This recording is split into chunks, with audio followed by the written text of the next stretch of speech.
வணக்கம். நான் ஈரோடு மாவட்டம் பெருந்துறையிலிருந்து வரேங்க. என்னுடைய பேர் பாலராஜ். என் மனைவி வந்து சரண்யா. நாங்கள் வந்து ஈரோடு மாவட்டத்தில் குடியிருந்து வரோம்.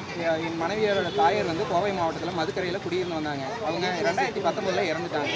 அது விஷயமா நாங்கள் இது பண்ணிக்கல, நாங்கள் விட்டுட்டோம். ஆனால் என் மனைவியினுடைய தங்கை என்ன பண்ணியிருக்காங்கன்னா, சொத்தின் மேலே ஆசை கொண்டு ஒற்றையாக, அதாவது போலியான வாரிசு சான்றிதழ் தயாரித்து அந்த சொத்தை அபகரிச்சிருக்கிறாங்க. மேலும் அரசு வாழ்வாதாரத்துக்காக கொடுத்த நிலத்தை விற்பனை செஞ்சுருக்கிறாங்க. இதன் பேரில் நாங்கள் எங்களுக்கு விஷயம் தெரிய வரும்போது நாங்கள் ஈசி போட்டு பார்க்கையில் இவங்க போலியான வாரிசு சான்றிதழ் எடுத்து தெரிய வந்தது. இதன் இது 2025 மே மாதத்துலேருந்து நாங்கள் புகார் கொடுத்துட்டு தான் இருக்கிறோம். பெரிய நடவடிக்கை எடுக்க கிடையாது.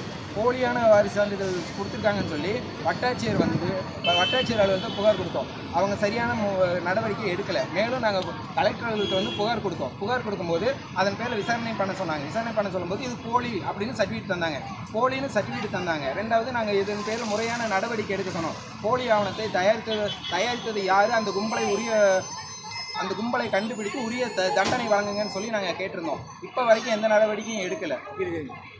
அதாவது வட்டாட்சியர் கொடுத்துருக்குறாங்க போலின்னு சொல்லி வட்டாட்சியர் ஐயாவும் கடிதம் கொடுத்துட்டாங்க. கோட்டாட்சியர் அம்மையார் வந்து கடிதம் கொடுத்துருக்காங்க. நிறைமதி மேடமும் கடிதம் கொடுத்துருக்காங்க. இது போலி, உரிய நடவடிக்கை எடுங்கன்னு சொல்லி கடிதம் கொடுத்துருக்காங்க. இன்க்ளூடு கமிஷனர் ஆஃபீஸ் வரைக்கும் உரிய நடவடிக்கை எடுக்க சொல்லி நிறைமதி அம்மையாரும் கடிதம் கொடுத்துருக்குறாங்க. ஆனால் உரிய நடவடிக்கை எங்கேயும் எடுக்கலை.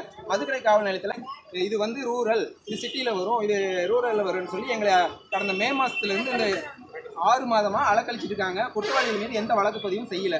எங்களுக்கு அவங்க மேல் உரிய வழக்கு பதிவு செய்து தக்க தண்டனை வழங்குது. உங்கள் குற்றம் வந்து யார் மேலே இருக்குங்க? சத்யா மேலேங்க. சத்யாங்கிறது யாருங்க? சத்யாங்கிறது என் மனைவியோட தங்கை. அவங்க வந்து இப்போ சட்டவிரோதமாக பல செயல்களை செயல்பட்டு வராங்க.